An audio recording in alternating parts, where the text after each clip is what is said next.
Baik, Assalamualaikum warahmatullahi wabarakatuh. Perkenalkan, nama saya Andini dengan NIM 2111604009. Di sini saya akan mempresentasikan atau menjelaskan sedikit mengenai statik.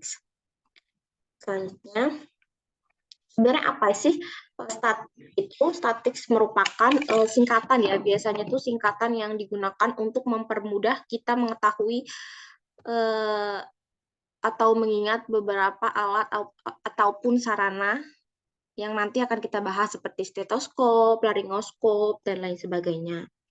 Gitu. Selanjutnya di sini langsung saja kita masuk. Yang pertama itu adalah skop ya.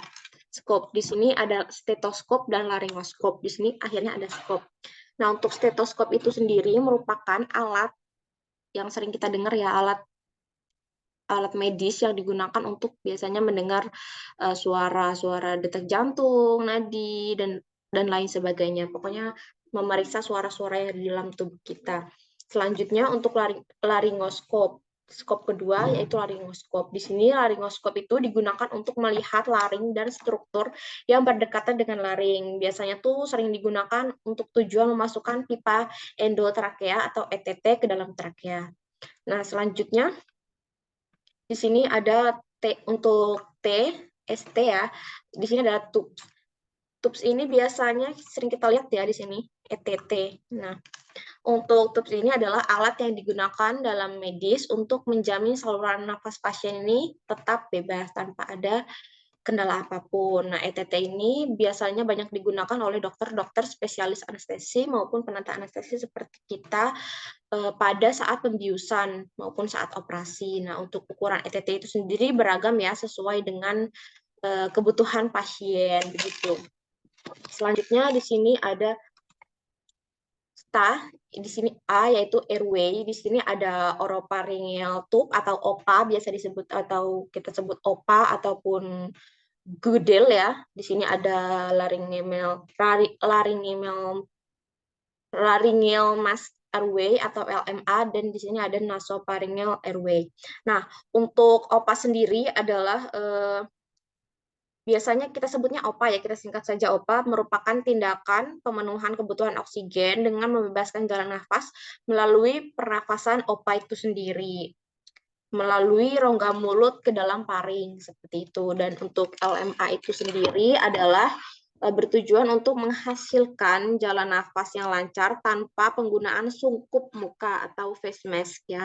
Nah, untuk LMA ini sendiri tidak semua pasien itu harus digunakan LMA, tergantung kebutuhan pasien masing-masing. Karena untuk LMA ini sendiri bisa kita lihat ukurannya ya di sini mungkin agak sedikit besar. Terus untuk nasopharyngeal airway ini adalah bertujuan untuk mengamankan jalan nafas si pasien. Nah, untuk nasopharyngeal airway ini biasanya dimasukkan melalui hidung, karena di sini sudah terlihat naso ya. Selanjutnya, yang selanjutnya yaitu tape. Kita sudah sering sekali mendengar atau melihat ini ya, tape.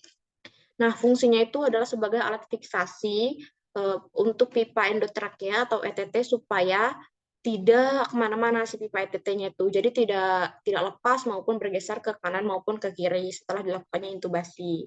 Nah, selanjutnya di sini ada ini yaitu introducer atau di sini stylet ya, berfungsi sebagai alat mengatur kelengkungan pipa endotrakea, dan selanjutnya adalah C yaitu konektor, yaitu alat yang berfungsi untuk penghubung antara mesin anestesi serta face mask dan alat-alat penghubung yang lainnya.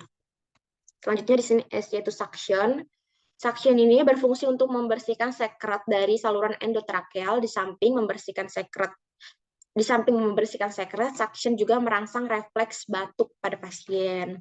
Nah, prosedur ini memberikan potensi jalan nafas sehingga dapat mengoptimalkan kembali pertukaran oksigen dan karbon dioksida, dan juga dapat mencegah pneumonia karena penumpukan sekret. Jadi apabila pasien dipasang ETT itu kan nanti biasanya ada sekretnya. Nah, sekretnya itu kita sedot menggunakan suction ini. Begitu. Baik, sudah selesai untuk sedikit penjelasan mengenai statik.